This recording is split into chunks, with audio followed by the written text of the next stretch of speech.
Students, आज हम पढ़ेंगे राइबोसोम्स के बारे में। राइबोसोम्स क्या है? ये एक ऑर्गेनेली है जो कि सेल के अंदर मौजूद होती है और इसका काम क्या होता है? ये प्रोटीन की फॉर्मेशन में यानी कि प्रोटीन सिंथेसिस में हेल्प करती है। अब अगर हम इसको देख लें कि ये सेल के अंदर किस तरह से मौजूद होती है, तो यहाँ पे हमारे सामने ये एक एनिमल सेल मौजूद है। इस एनिमल सेल के अंदर हमने एक पार्ट जो है उसको बड़ा करके दिखाया है। यहाँ पे इस पार्ट को हम सर्कल कर लेते हैं कि ये वाला जो पार्ट है इसको हम बड़ा करके दिखा रहे हैं। इसमें आप देख सकते हैं एक व्हाइट वाला पोर्शन है जो ये है, जो कि इसका साइटोप्लाज्म का हिस्सा है सेल के, और दूसरा हिस्सा ये यहाँ पे लाइट पर्पल कलर का दिखाया गया है जो कि यहाँ पे बड़ा करके दिखाया है। अब अगर हम इसको यहाँ पे देखें कि यहाँ पे ये जो बड़ा करके हिस्सा दिखाया गया है पर्पल कलर का, ये क्या है? ये एक ऑर्गेनेली है जिसे कहा जाता है रफ एंडोप्लाज्मिक रेटिकुलम। इसे रफ इसलिए कहा जाता है क्योंकि अगर आप इसकी अपीयरेंस देखें तो वो रफ है, दानेदार है, और ये जो इसके ऊपर छोटे छोटे से दाने मौजूद हैं जो सर्कुलर से हैं, ये क्या हैं? ये राइबोसोम्स हैं। और ये किस में हेल्प कर रहे हैं? प्रोटीन की सिंथेसिस में। इसके अलावा अगर आप देखें तो ये जो इसका फ्लूइड लाइक साइटोप्लाज्म है सेल का, इसके अंदर भी कुछ राइबोसोम्स मौजूद होते हैं जो कि फ्री हैं, यानी कि किसी चीज के साथ अटैच नहीं है।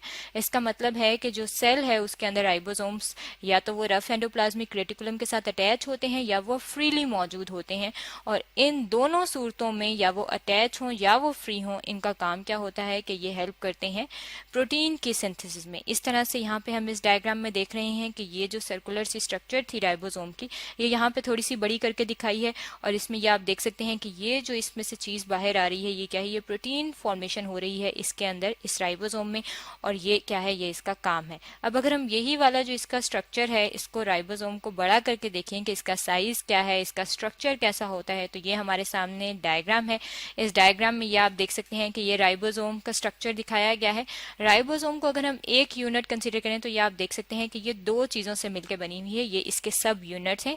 अब ये जो सब यूनिट है, इसका एक तो लार्ज सब यूनिट है और दूसरा इसका स्मॉल सब यूनिट है। राइबोसोम की अगर हम दोबारा से बात करें तो राइबोसोम का जो साइज होता है वो 20 नैनोमीटर होता है, यानी कि उसका डायमीटर 20 नैनोमीटर है, यानी कि काफी छोटा है, आपको आम आंख से नजर नहीं आएगा। और अगर आप इसकी कंपोजिशन की बात करें कि ये किस चीज से मिलकर बना होता है, तो ये मिलकर बना होता है आरएनए से और प्रोटीन से। आरएनए और प्रोटीन जो है वो इक्वल अमाउंट में मौजूद होती हैं, यानी कि दोनों जो है, जितनी आरएनए होगी उतनी ही प्रोटीन होगी। और क्योंकि आरएनए को हम कहते हैं राइबो न्यूक्लिक एसिड, तो इस राइबो न्यूक्लिक एसिड की बेस पे इसका एक और नेम है, और वो राइबोसोम का एक और नेम क्या है? इसे कहा जाता है ribo nucleoprotein particles. Ribo nucleo जो इस नेम में है वो इस आरएनए की वजह से, और प्रोटीन क्योंकि इसकी कंपोजिशन में प्रोटीन भी है, इसलिए हम इसे कह देते हैं कि ये राइबो न्यूक्लियोप्रोटीन पार्टिकल्स हैं। अब इसके अंदर ये जो आरएनए है, हमें पता है आरएनए जो है वो 3 किस्म की होती है जो कि हम स्टडी कर चुके हैं। इसके अंदर जो आरएनए होती है वो होती है राइबोसोमल आरएनए, और आर जो है ये लिखा जाता है, राइबोसोमल आरएनए को शो करने के स्मॉल आर लिखा जाता है। राइबोसोमल इसलिए क्योंकि ये राइबोसोम के अंदर है, इसलिए इस आरएनए का नाम राइबोसोमल आरएनए है।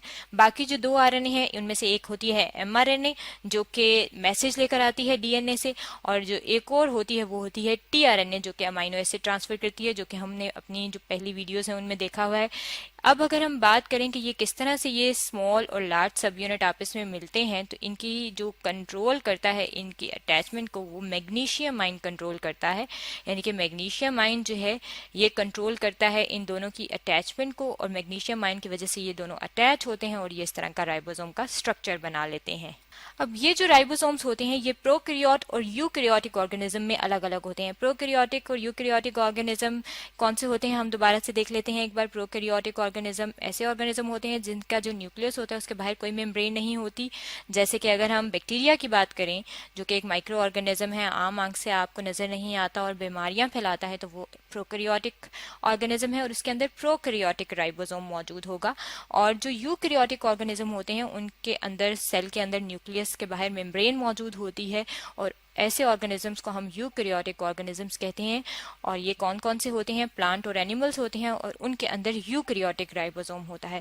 अब यहाँ पे आप देख सकते हैं, सबसे पहले हम यूकैरियोटिक राइबोसोम को देख लेते हैं। यूकैरियोटिक राइबोसोम में जो इसका स्मॉल सब यूनिट होता है वो होता है 40S, और जो इसका लार्ज सब यूनिट होता है वो होता है 60S। और ये 40 और 60S ये आपस में मिल रहे हैं, और कंप्लीट राइबोसोम जो होता है वो 80S का होता है। इसमें से ये जो S है, ये है क्या? ये S जो है इसे कहा जाता जाता है स्वेडबर्ग यूनिट। यहाँ पे हम अपने सामने लिख लेते हैं, ये क्या है, ये स्वेडबर्ग यूनिट को कहा जाता है। और स्वेडबर्ग यूनिट क्या होता है, स्वेडबर्ग यूनिट जो होता है इसका मतलब होता है कि ये वो यूनिट है जिसके जरिए हम इसका पता चलाते हैं कि इसका साइज कितना है। और वो साइज हमें पता चलाने के लिए ये यूनिट जो है ये हम इस्तेमाल करते हैं। और ये किस बेस पे काम करता है, ये सेडिमेंटेशन की बेस पे काम करता है। यानी कि एक इंस्ट्रूमेंट होता है जिसमें सेंट्रीफ्यूगेशन की जाती है, ट्यूब के अंदर जो है वो इसको डाला जाता है और ये तेजी से उसके अंदर मूव करता है। और कितनी तेजी से ये उसके बॉटम तक, उसके नीचे सेडिमेंट हो जाता है, नीचे पहुंचता है, उसको हम कहते हैं कि ये सेडिमेंटेशन रेट है। और ये सेडिमेंटेशन रेट को हम स्वेडबर्ग यूनिट में मेजर करते हैं। इसके अलावा अगर हम यूकैरियोटिक राइबोसोम्स के बाद हम देख लें कि प्रोकैरियोटिक राइबोसोम्स किस तरह के होते हैं, तो उसके लिए हम अपने सामने एक और डायग्राम ले आते हैं। इस डायग्राम में यहाँ पे आप देख सकते हैं कि ये प्रोकैरियोटिक राइबोसोम दिखाया है। अब इस प्रोकैरियोटिक राइबोसोम में जो इसका जो लार्ज सब यूनिट है वो 50s है। यहाँ पे जो था यूकैरियोट में वो बड़ा था, वो 60s था, लेकिन प्रोकैरियोट में वो 50s होता है। और इसका जो स्मॉल यूनिट होता है वो 30s होता है। और यूकैरियोट्स का यहाँ पे हमने पढ़ा था 40s है। इसका मतलब है कि ये जो राइबोसोम होता है जो प्रोकैरियोट्स में होता है वो 50 और 30s से मिलकर बनता है। और ओवरऑल जो राइबोसोम बनता है वो 70s होता है। यानी कि जो यूकैरियोट के राइबोसोम है वो बड़ा है और जो प्रोकैरियोट का राइबोसोम है वो छोटा है। लेकिन ये छोटा हो या बड़ा हो, इन दोनों का काम क्या है, ये दोनों प्रोटीन ही सिंथेसाइज करते हैं। अब अगर हम देख लें कि कैसे ये प्रोटीन सिंथेसाइज करते हैं, तो यहाँ पे आप इस डायग्राम में अपने सामने देख रहे हैं कि ये जो है ये क्या बताया है, ये इसका लार्ज और स्मॉल सब यूनिट है, ये इकट्ठे हो गए हैं, इन्होंने राइबोसोम बनाया है। और ये इसके बीच में एक मैसेंजर आरएनए मौजूद है जो कि डीएनए से आ रही है इन्फॉर्मेशन लेके। और इस इन्फॉर्मेशन के लिहाज से कौन सी प्रोटीन बननी है ये इस पे बनती जा रही है और ये प्रोटीन जो है ये बड़ी होती जा रही है। और बाद में ये यूनिट्स जो है दोबारा से अलग हो गए हैं। ये बताया गया है कि किस तरह से प्रोटीन जो है वो सिंथेसाइज हो रही है राइबोसोम्स के साथ। अब अगर हम देखें तो यहाँ पे आप देख सकते हैं कि ये एमआरएनए जो है ये एक है, यानी कि एमआरएनए का नंबर जो है वो 1 है। लेकिन जो राइबोसोम्स इसके साथ यहाँ पे देख सकते हैं आप, एक एमआरएनए के ऊपर 1 2 3 4 5 राइबोसोम्स लगे हुए हैं। इस तरह की जो स्ट्रक्चर बनती है जिसमें एक एमआरएनए होता है और इसके ऊपर राइबोसोम जो होते हैं वो ढेर सारे होते हैं, उसे कहा जाता है पॉलीसोम। और ये भी पॉलीसोम जो है ये प्रोटीन फॉर्मेशन में ये बनती है। इसका मतलब है कि जो राइबोसोम है ये भी यही पॉलीसोम बनाती है। और राइबोसोम क्या था, राइबोसोम वो ऑर्गेनेली है जो कि प्रोटीन के सिंथेसिस में हेल्प देती है। ये तो था राइबोसोम्स के बारे में जिसके बारे में आज हमने पढ़ा है।